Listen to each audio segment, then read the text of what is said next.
thanks to Maria Brander from Beacon Valley in Mitchell's Plain, who has brought hope to the community with a sewing academy.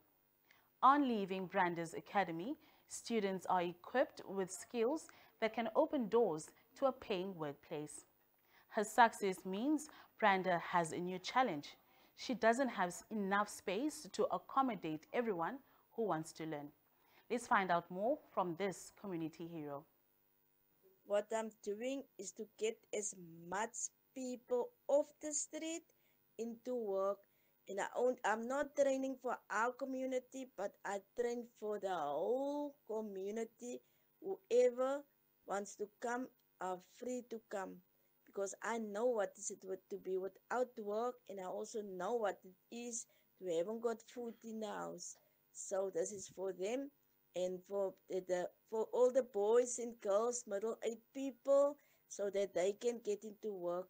And I believe God that they will come right. The more they off from the street, the better, because that maybe that can make our place, our country, our community a better place. Meanwhile, one of her graduates, Shantae Hendricks, thanked Brenda for the opportunity to learn a skill that helped her find a job. I was jobless, looking for a job, when someone told me about the Sewing Academy School. I got in contact with Sister Mari and went for training there. I have trained there for 3 months where I learned new skills. What I can say about this amazing woman is that she offered up her time to help others get into a job. I'm working at Pipco now for 2 years by the grace of God.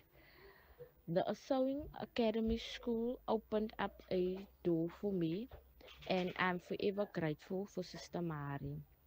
I would like for more people to know about the Sewing Academy School, for it to get bigger, and for Sister Mari to make an income as well.